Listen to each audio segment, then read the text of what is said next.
Hi guys, welcome to the live stream of Ubisoft Valhalla. Wait, sorry, Ubisoft Assassin's Creed Valhalla. Wait, hold on, let me check.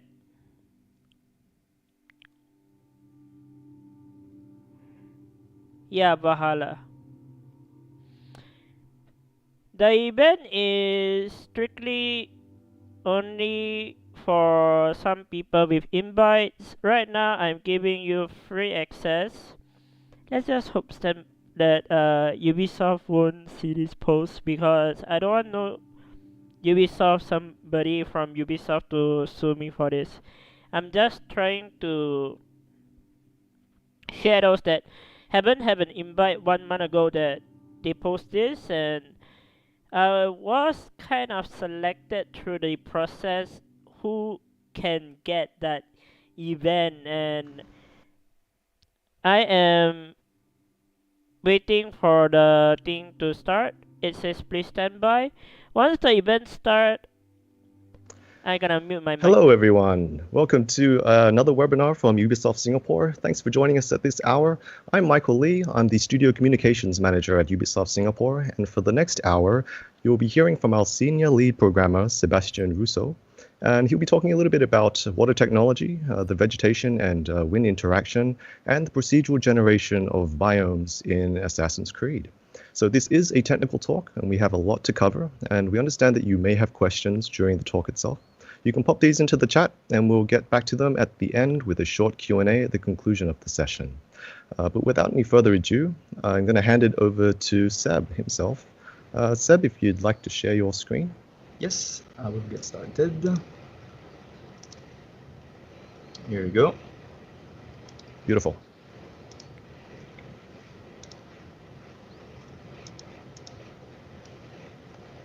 Just a second. Okay. Hi, everyone. Today I will present to you a couple of things we did for AC Valhalla from the Singapore studio.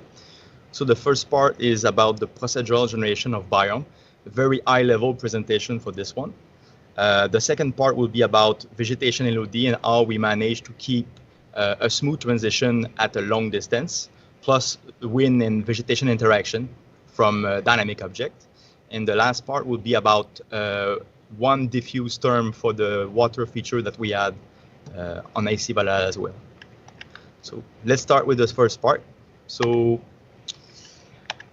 how do we manage to create the biome exactly? So the main idea for this one is we want to have region owner that might be not fully aware of the tech, and they need to be able to create the content they want for their region, but it needs to be simple.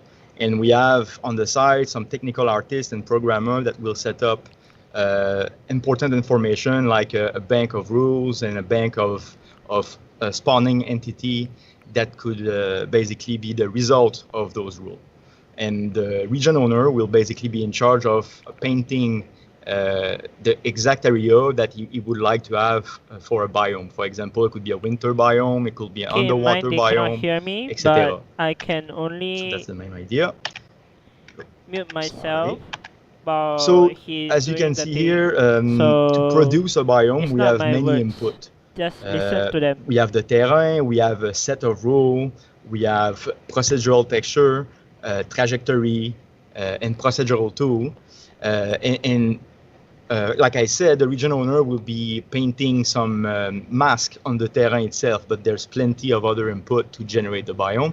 But we try to keep it simple for the region owner to basically be able to control all of this, but very quickly and without too much technical difficulty. So that's an example of a biome that we can produce for AC Valhalla. So you can see a slide for some recipe we had in Houdini in this case, and some result for some biome that we had on the right. So again, the data that we had was very, very big. So just for England, we had like a 16 by 16K world, and we had 5 biomes that we were responsible from Singapore. We had more biomes than this, but just for Singapore. And most of those biomes are roughly populating maybe 85% of the world. So you can see in this slide, so that's with the procedural data activated and without. So you can see that the world is pretty empty without the procedural. So again, before with procedural, without procedural. Even in that slide, you can see some water, and even the water could be procedurally generated. So you would have even less thing in that slide. So in general, what you have is unique landmarks that are placed by level design that are not procedural. So again, we have like 2 recipes of procedural. We have Houdini or in-engine directly. So the main advantage of having something in engine is it's much faster. So you can iterate on the content much faster. And with Houdini, you can realize more complex stuff. In general, the pipeline directly from the engine, it allows you to scatter objects like vegetation and plant. And Houdini allow you to do more complex stuff, for example, like terraforming the terrain, creating water, etc. So the same thing, quickly, the engine is always connected via the Houdini engine. So depending on the recipe that you're trying to well, let's call this cook, some recipe will request something from the Houdini engine. Otherwise, it might be directly inside Centaur. So like we have like this sort of loop that you can see here. So the tool requests something from the Houdini engine. The Houdini engine sends off a result.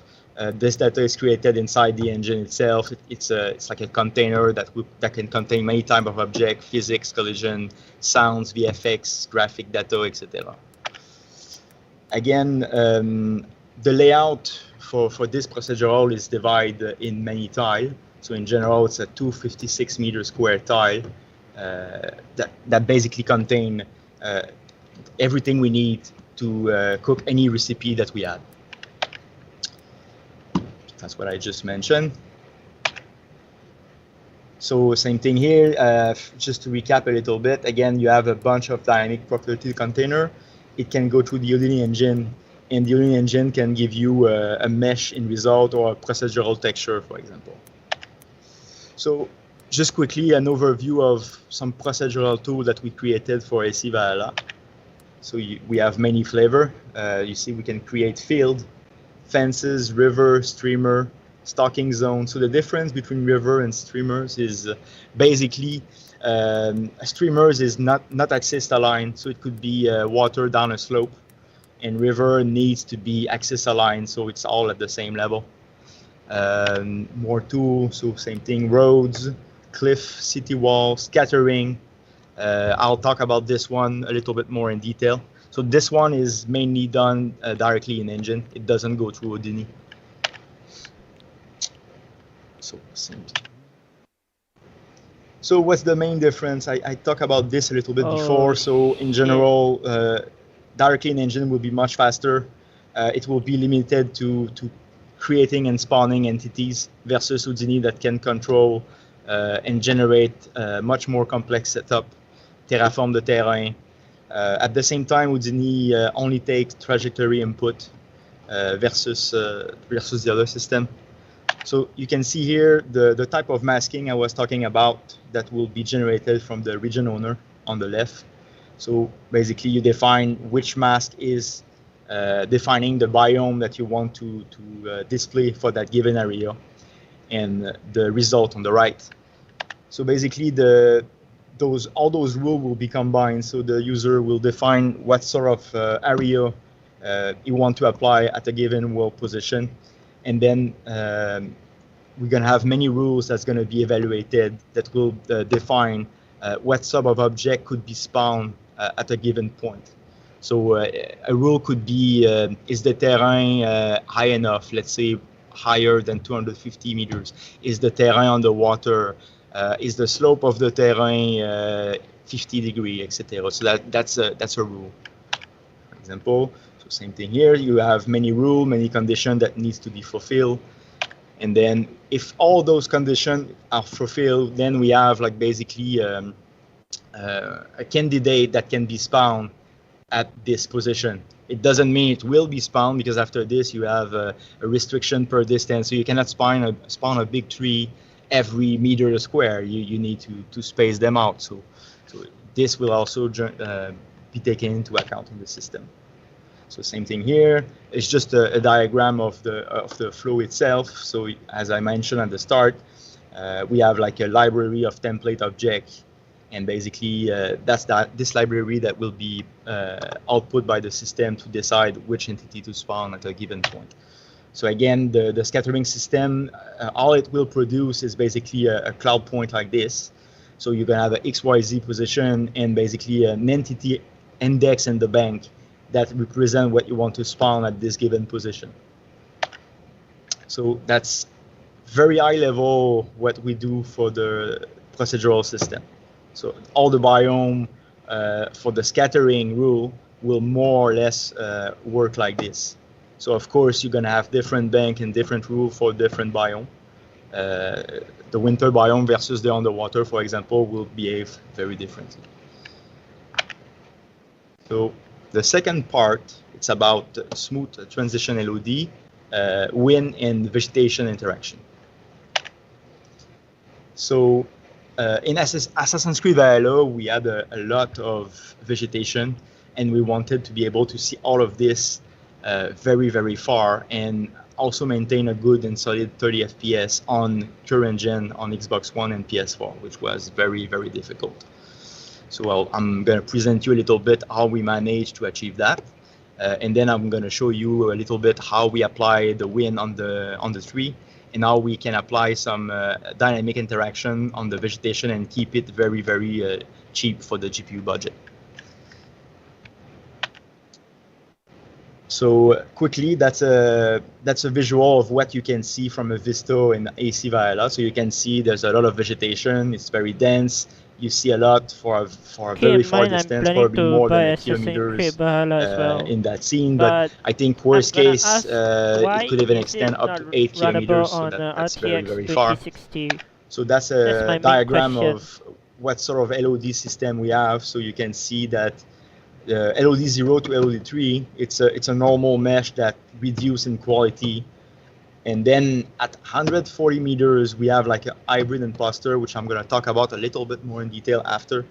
And then very, very far at 900 meters, we fall back to point cloud, which is basically a camera-oriented billboard sampling to an atlas. So, okay, what's a LOD hybrid imposter? It's basically 6 view direction and 1 top view direction that are basically rendered all together. And depending of the view direction, basically what we do is like we invalidate some triangle to make sure that we don't have weird overlap, and we just keep the direction that makes sense for the current view of the camera. So you have a small video right now that is currently showcasing how it looked like when you change the view direction. So again, for this hybrid imposter, we were baking a lot of data in Atlas to achieve that. So we had an albedo in alpha, normal, translucency, depth, specular, color variation, and foliage tinting. You can see we have like ambient occlusion, spherical harmonic. This one we didn't ship in the game. It's some tests that I'm going to talk about later. It was a good idea, but we didn't have like 100% gain, so we decided to not go forward with the idea. So again, the hybrid imposter. Start this here. So you can see here when we move around, the face disappear.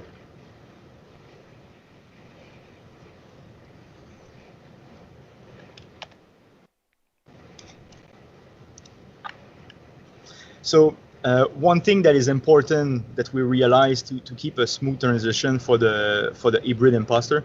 Basically, you could have like 3 that would be baked in the atlas that look like the column on the left, which basically you have trunk that are not aligned. So basically, when you're gonna move the camera, you're gonna have like a view that go from 2 trunk to a view from 1 trunk. So what we did basically is at the export process, we add a spline to basically converge what we bake into the texture atlas to basically align together. I'm going to show you a video that showcases this. So no spline and spline after. So you see when you rotate the billboard, you have popping.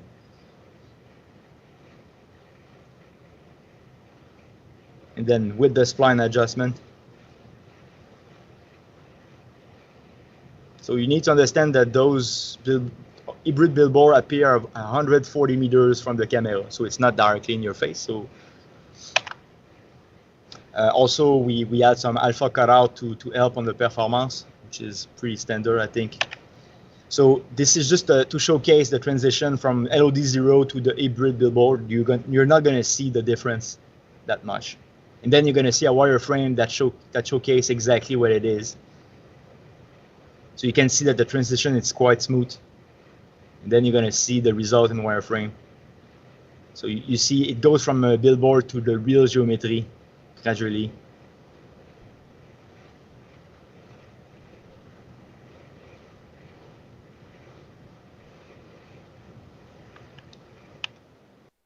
So that's the idea I was discussing before that we didn't ship in the game. So what we try to do is basically bake some spherical harmonic that define what sort of a percentage of visibility per face we add inside a given tree.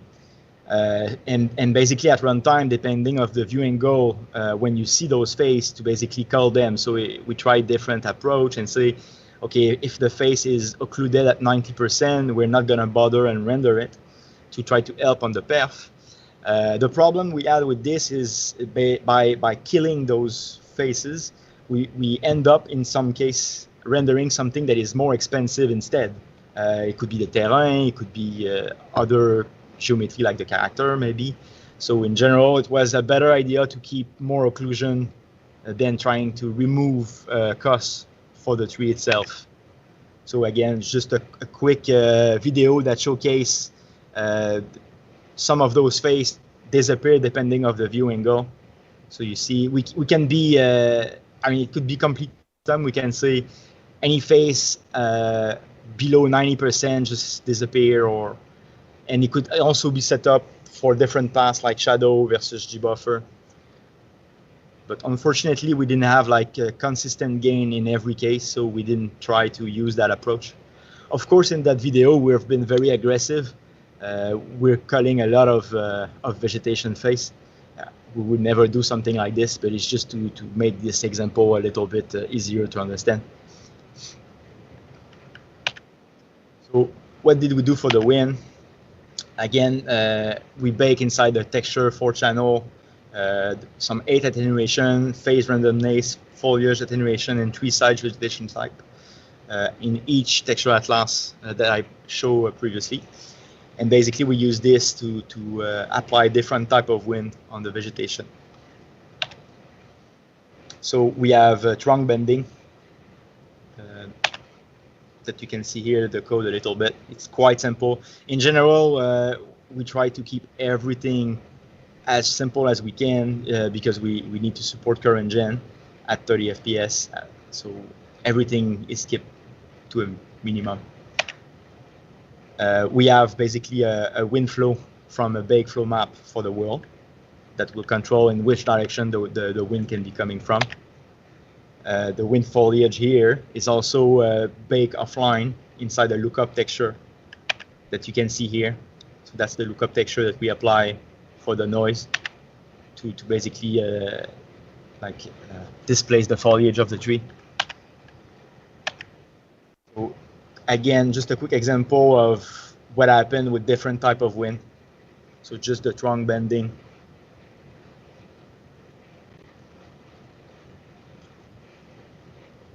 With flow map.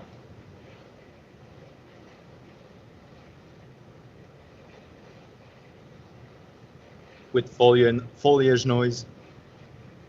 Again, the effect is a little bit over the top just to showcase a little bit more. So in general, we had a system in the game that control what we call the Beaufort level, it's like the wind speed. So you could probably see results like this at the IS far, and even that. Another system that we have is the dynamic interaction. So what I mean by dynamic interaction, it could be a player, it could be NPC walking inside vegetation, it could be a weapon eating plant. That's this sort of thing. So we had two force basically. We had a bending force and a spring force.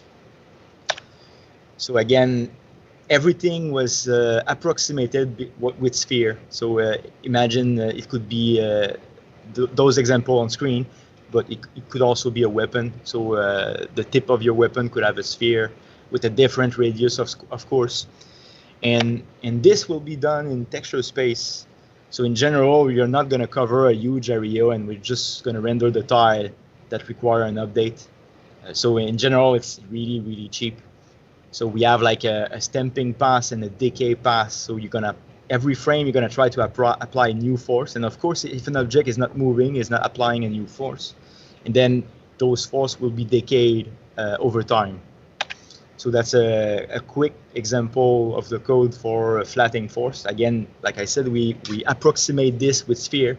So it's really, really easy to do. And this video showcase how it looked with the flattened force only. And like I mentioned, those forces are applied in texture space. So a sphere will barely cover maybe a few texels wide at a time. So it's going to be very, very cheap. We have a spring force that basically do some restitution with the decay. So same thing applied, but just with the spring force this time. I'll try to replay again. Maybe it was a little bit fast. So spring force. So again, the code is very, very simple. It might not look like this, but with the decay, basically, each frame you're gonna have like a vector that could point in different direction. So you basically that's why this thing fade out and restitute to nothing at some point. And finally, the applied displacement itself. So all of the code and example that I showcase, it's in texture space. Basically, it generates. It generates this small. You can see on the screen like you see small dot maybe in red and green-ish. That's the force that are generated in texture space. But after this, when you want to apply all this on the vegetation itself, it's really like, sorry. It's as simple as I'm gonna read that texture. I'm gonna figure out where is my vertex in that texture. I'm gonna read that texture. I'm gonna combine the four channel, so XY for the flattened force, ZW for the spring force, and I'm gonna basically displace my vertex position from that force. So you can see, again, this is very minimal for the vertex shading for all the vegetation itself. So the force are computed texture space, very small, and after this, the apply itself is super, super tiny, very efficient. And the final result, all the force together, flatten plus spring. So that's for the vegetation. So the water feature.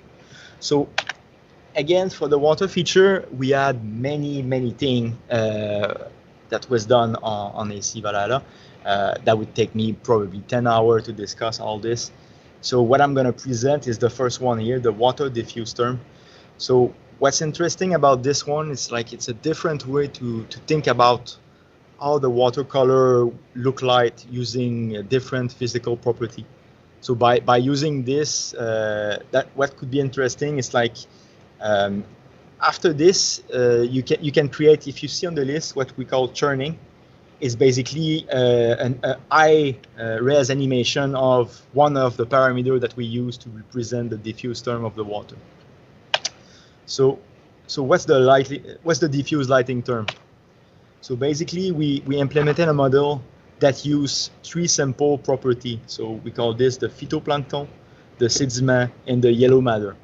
And those three properties, they can represent a huge variety of what we have in nature. So you can have clear water, muddy water, swampy, etc. So the way you can think about this model in your head, if you want to keep it very simple, it's like if you put every property to 0, it's going to be your most transparent water. And if you increase the phytoplankton, the water will become greenish. If you increase the yellow matter, the water will become reddish. And if you increase the sediment, the water will become opaque. And if you have none of those, it's going to be more or less the most transparent and blue water that you can have by default with no property painted. So this is just reference image of what we try to achieve with that model. So you see a brown lake, sulfur lake, muddy water, a swamp lake. So again, you see all those type of water can be realized with different type of properties. So again, it's the same as I mentioned. So phytoplankton, sediment, yellow matter. So that's the number you see on the screen. So if I see swampy water, 20 milligram of phytoplankton, 0 of sediment, and 1 of yellow matter will give you more or less the watercolor you'll see in that example, for example. So I'm gonna try to explain the physical model here. It's not easy, it's not obvious. So you might have question later. I'll do my best. So just some basic vector first. So what we call the view vector V, the n vector, the normal vector, the reflected vector from the surface. What we call TDD is basically the top-down depth. So it's something that we bake. So we know when we build the geometry of the terrain and the water, we know that at a given point in the world, we know that the depth of the water is, let's say, 10 meters. So we call that TDD. And the view depth, it's something we used to use before, but it was giving us some unstable result. So instead of using the view depth, we switched to the TDD, which is much more stable, and it allows us to do a lot more optimization for Z prepass and lighting culling, basically.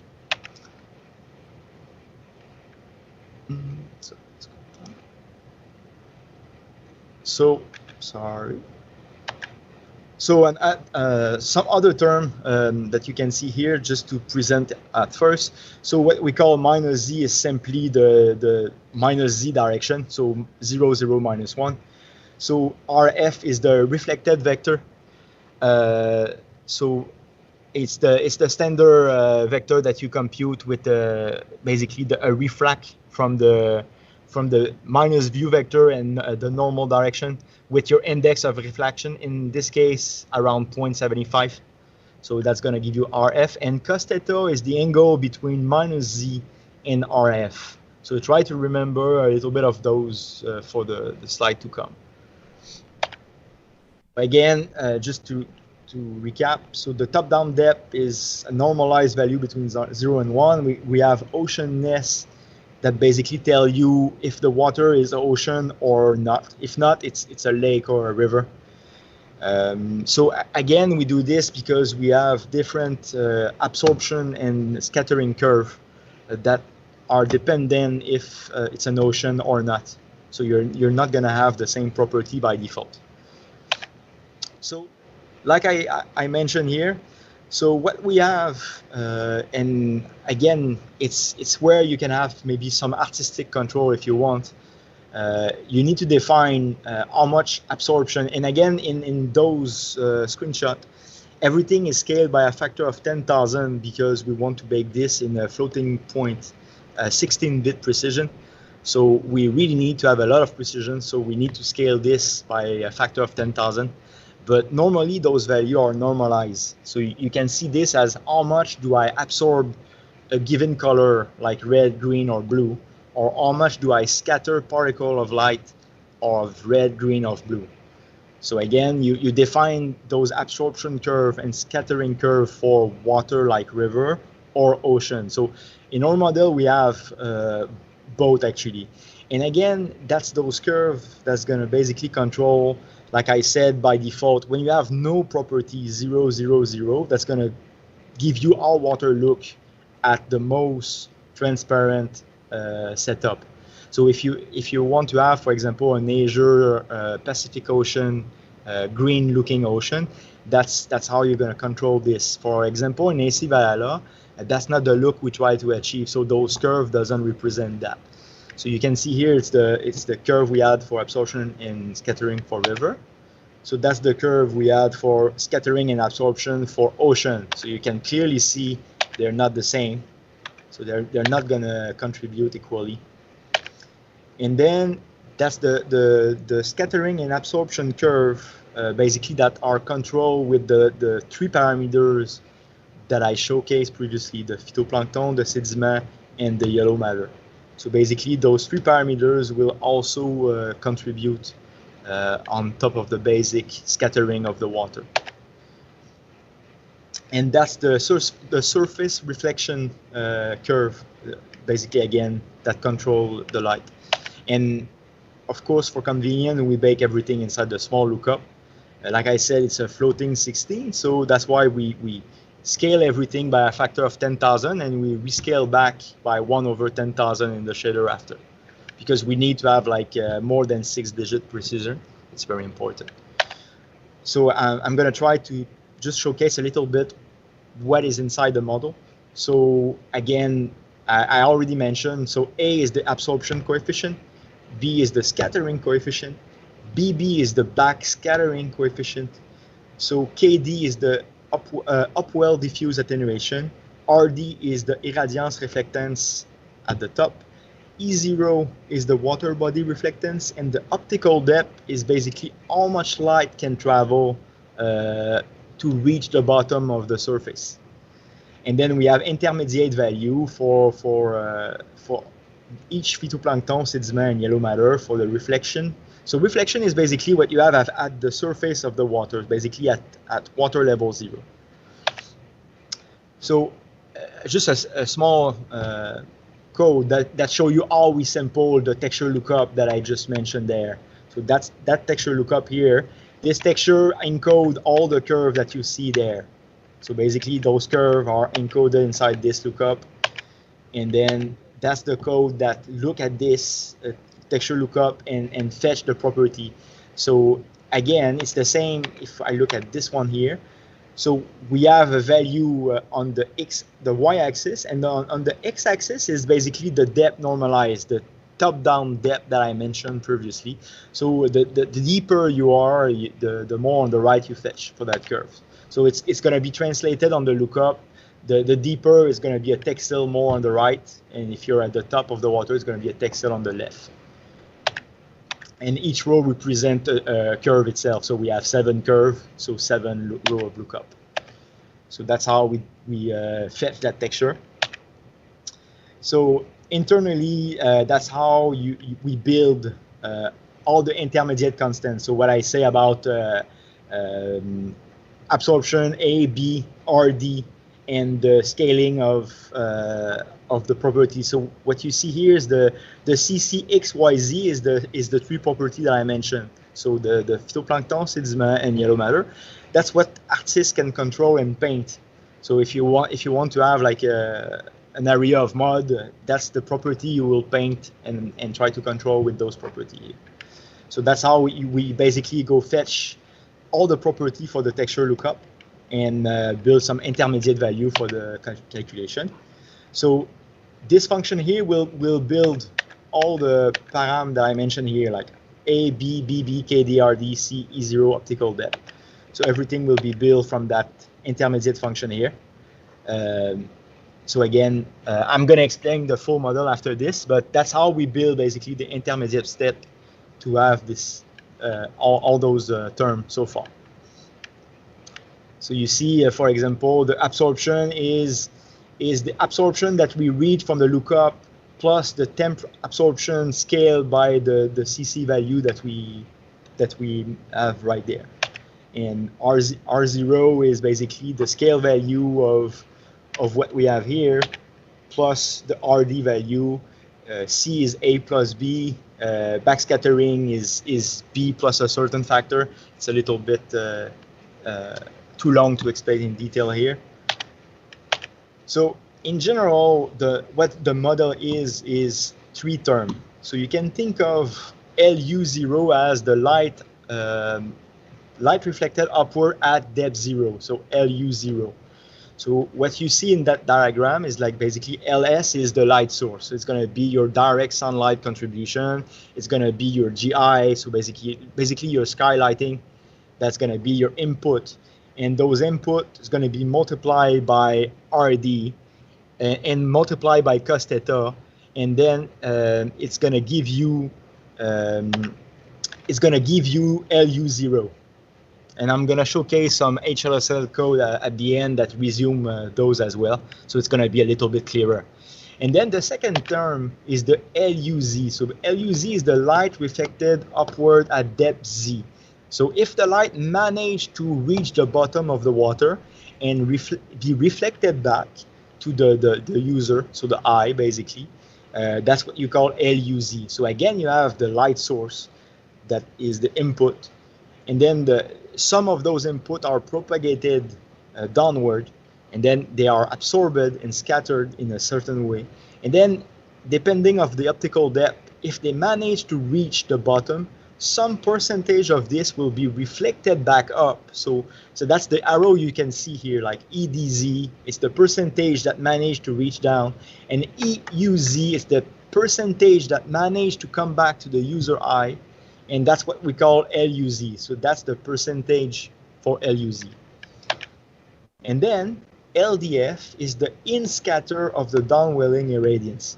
So basically, if I look at this one here, the EDZ, some of this, okay, some of that will be absorbed, some of this will be scattered. And everything that basically gets scattered, it gets basically accumulated here. And all of this is what going to be forming LDF. So this is the four term together. So on the left is the final result. So what we call the diffuse term, and then you have like all the separate term together. So you can see LU0 is the contribution at the level 0 on top of water. LUZ is basically the light that managed to come back at the surface to the eyes. So you can see that some of the screenshot, it's pretty dark because there's no light coming back. It depends on your property, of course. If the water is really opaque, there's going to be less light that will manage to reach back the user. And the LDF is basically the in scatter, you see. So that's what kind of create the milkiness, if we can say, of a certain water type. Of course, all of this depend of the property and the curve that you set up. And again, you see, this is the function that compute all the three terms that I mentioned, LU0, LUZ, and LDF. So again, the final result is basically LU0 plus LUZ plus LDF. So you can see here that all this basically the intermediate result that we compute before, the C constant, the KD, RD, absorption, etc. So they are used here to compute all the terms that I mentioned in those three light paths. So this is here. So that's the first light path, second light path, third light path. And that's the actual final result here. And all this inner game. So that's just to give you some stat for performance, of course. So those stats are on PS4 at 1080p, 30 FPS. So what I just presented there is the diffuse term. So it's hard to see on that screenshot. It's what we call the light pre-pass. So it's on the async thread in the middle, and what you can see on the screenshot, it's called prep. And one of those boxes is going to be basically this diffuse term. So it takes around 0.1 ms share on the async thread to compute. We build the diffuse term half res, so half and half.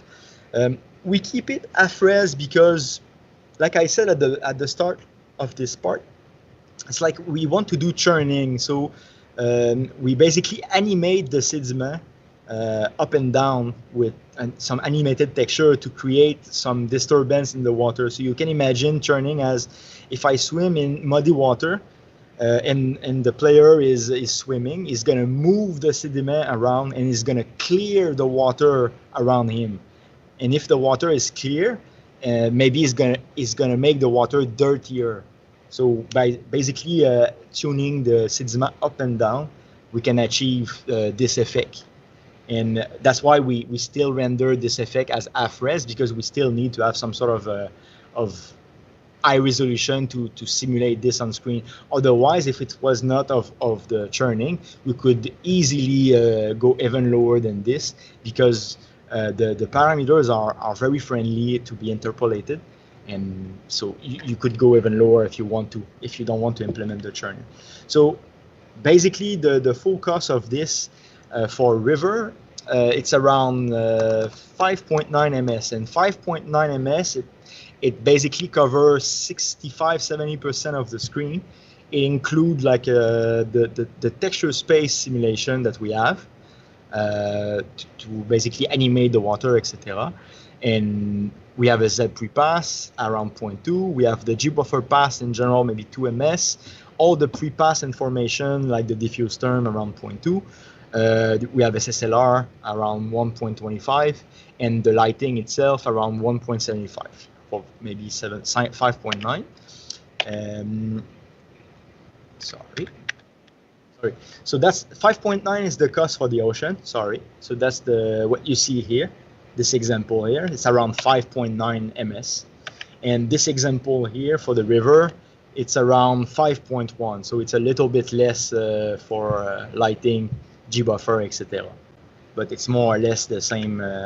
It's the same pass in the frame, but some effects are a little bit less costly, and that gives you a rough idea of how much pixel coverage that we can cover with that budget. So that's pretty much everything. So thank you very much. Thanks so much, Seb. I know that we have a couple of questions that are in the queue. Just give me a moment while I go and grab them.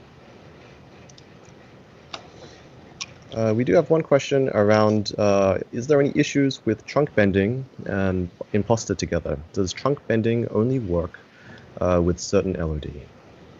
Yes, the trunk bending only work on the actual geometry, because otherwise all you have is plane. So on the hybrid imposter, all you have is like 6 plane. So you cannot do trunk bending, and basically the look of the tree is pre-baked into an atlas. So we cannot include this sort of animation. So yes, the wind basically fade out after 140 meters. We have another question around what kind of data structures do you use to stream in and render vegetation instances? So, I mean, it's a little bit complex to explain, but what we do in general for all this is like, we have what we call a collection system. So we basically pre-build a display list that's going to be serialized and built for per platform specific.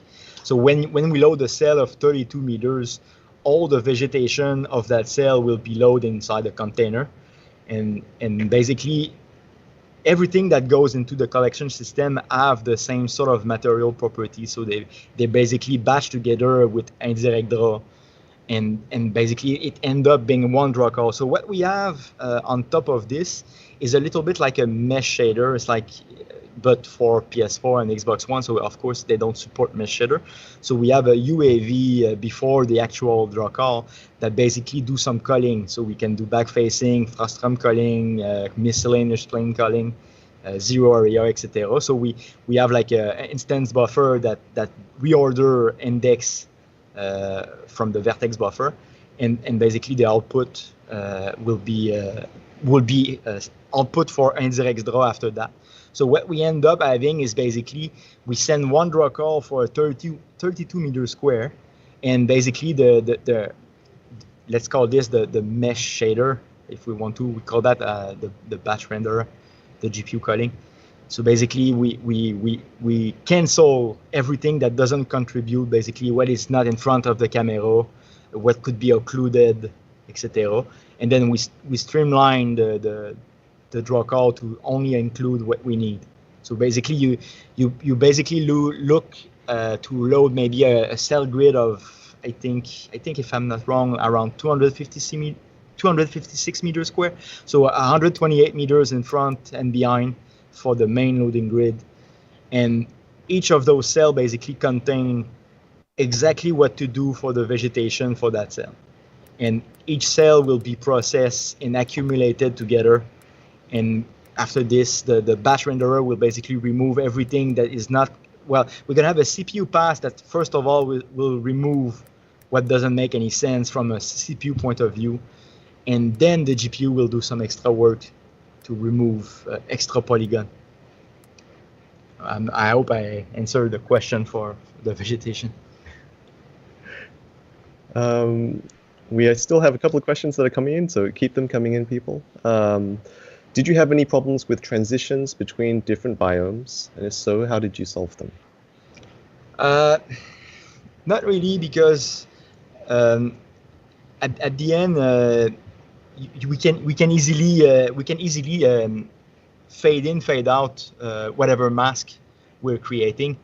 So I mean, after a generation, if we end up with a result that doesn't make sense, and of course we had a lot of iteration, so that's more of a job for a technical artist or a programmer. So basically, the region owner will not have those sort of issues on their plate. So if we end up basically having the issue you mentioned, we try to change the rule. We basically say that that a certain object, let's say a winter tree, cannot be close to a summer tree. So we're gonna have like some minimum distance to respect, etc. It's gonna be in the rule bank of what we explained previously that will prevent this sort of thing to happen. Cool. We have a wind-related question on does TDD vary depending on view fault level? No, I understand the question.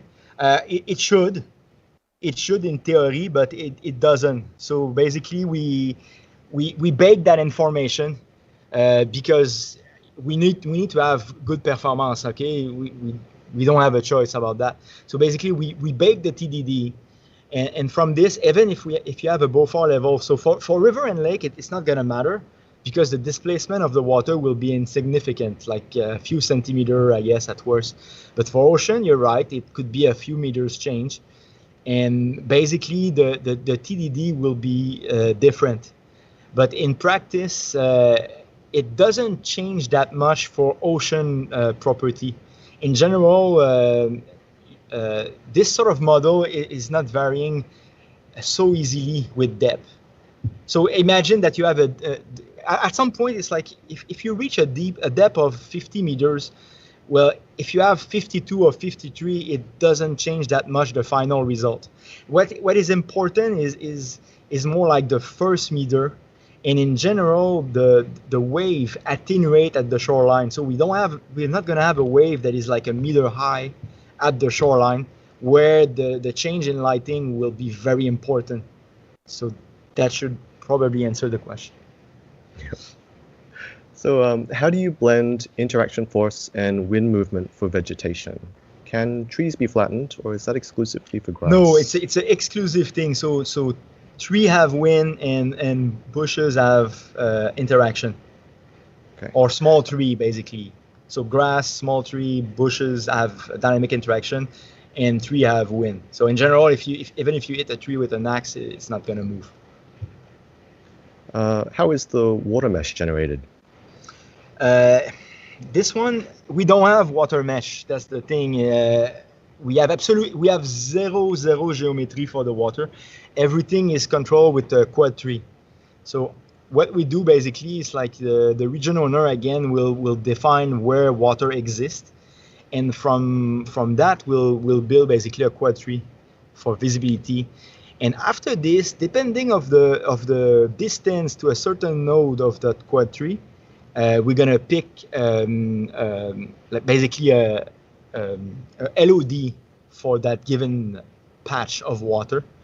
And we're gonna do some dynamic tessellation if applicable. So if very close to the camera, we're gonna be doing some dynamic subdivision at the vertex level. So it's I think it's a paper from GPU Gem 3 long time ago. So it's basically vertex subdivision. It's like basically simulating fractional tessellation factor, but at the vertex level. Cool. Another water question. Do you use any specific microfacet model, such as lean or leader, to get a good sea reflections at far distance? So you're talking, in this case, you're talking about the specular term, and no, we're not using this. It's not something that I presented in that paper, but the specular term, no, we're not using the lean model. So in general, what we have in the system to control this, we have what we call blend state. So we have different value that we set up in the constant buffer, depending of the current camera view. So what we call a blend state, it could be the player view, it could be eagle view, it could be I'm inside a boat view. So we have various conditions. And from those conditions, we're going to control certain parameters. For example, how the surface of the water is reflective and how the specular term is affected. So we're going to simulate what you're talking about, but we're going to simulate it brute force with some parameter to keep it cheap instead of trying to calculate it directly in code. Cool. Have you considered using implicit procedural hierarchical models for trees? We're using sorry, not speed 3. Oh man, a simple gun. So basically, we build one LOD, and after this, every other LOD is just generated by simple gun. So I understand what you mean by trying to have LOD 0 generated procedurally, but we're not having that at the moment. Everything is artistically controlled for LOD 0. And after this, everything is procedurally generated for every other LOD. Yeah, there's actually a question on speed tree, and can we use it, and is it going to affect the performance? If so, how do you apply correct vertex colors for the wind system? Honestly, it's been a long time I didn't use speed tree. I think the last time I used this is in 2010, 2011. So I might not be up to date on that third party. At that time, when I used it, the performance was pretty good and the result was pretty nice. So I would think that is probably acceptable as well. But again, it's a little bit outside of what I can answer with 10 years delay. Are caustics in the ocean part of the PBR model? No. The caustic are completely fake. It's a animated texture lookup. Again, it's too much ALU to compute on the fly for nothing. Basically, we have very nice result with a one texture lookup that is very cheap. So I mean, at the end, it's all about making the most beautiful looking water at the cheapest cost. Are those tree instances using different shaders? How do you batch them into a single draw call? So all of this, in general, all the feature that you saw for the wind, they're gonna be supported for all the LOD. So LOD 0, 1, 2, 3. So they're gonna have the same shader. It's just that if you think about this, the LOD will reduce the vertex count, and then the farther away will reduce the pixel count on screen. So that's where you gain your perf. But we do batch them all together because at the end it's the same thing. It's the same material. It's just that each tree have different texture outlaws. So maybe the transparency might look different, the shape might look different, but it's just how we bait the texture. But at the end, it's the same material. I have an interesting wind and tree question. If forces are stored in a 2D texture, how do you handle vertical surfaces? So what if the wind should only be applied at a specific height range? No, I think this thing was confused with the dynamic force. So the dynamic force is a texture lookup that is applied only in XY, but the wind basically is applied per vertex. I mean, I could try to find a slide, but what we bake in a tree in one of the texture, it's like the RGBA channel. We have basically, let me try if I can. Is it possible to still show a slide, or it's not doable? Yeah, definitely. Let me try to find something quickly. Maybe I went too fast and this thing was overlooked. So, I mean, that's how do I just share your post? content the same way. So, okay, second. So I just hide share option and reshare. Yep. I mean, is that okay? It's not shared at the moment. Okay, let me restart. So do you guys see the 4 channel like in the red, green, blue? Yep. So that's basically what is controlling for. So when you say how do you change something related to the height, it's gonna be like this.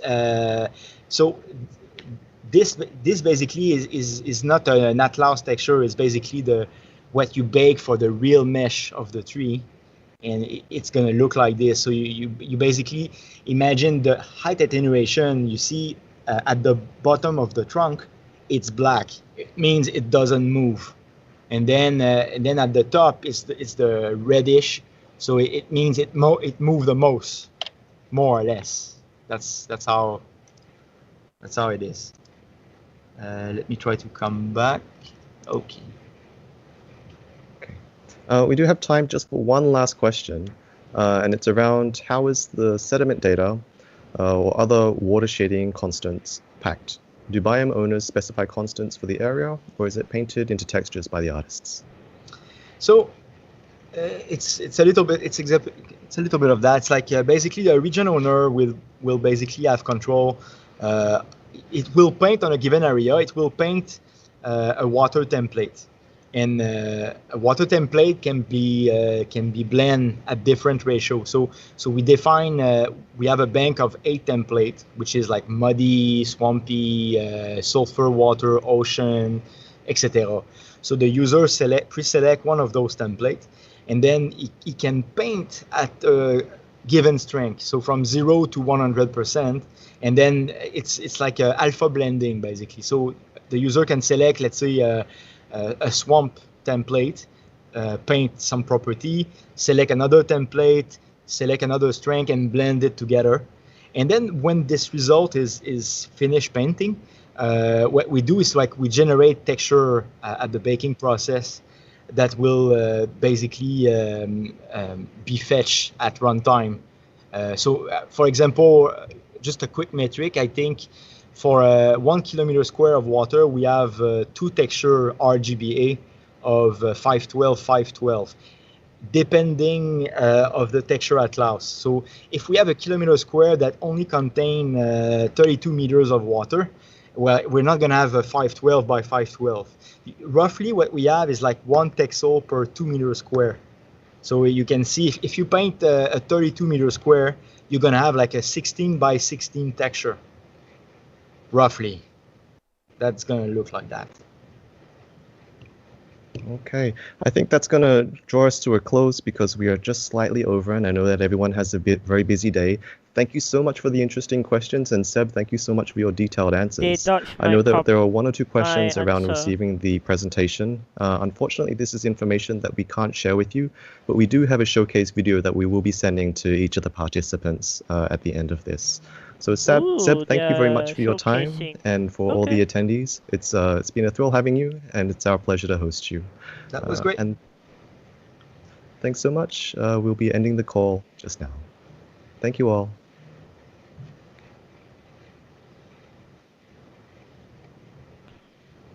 And thank you Ubisoft for doing this video and explanation, and have a nice day, guys. If you guys have any further question, please leave down the comment and ask the question. While this thing has been ending, it's a draw close, and I hope that Ubisoft can forgive me for streaming this thing. So see you guys on my next live stream. Bye bye.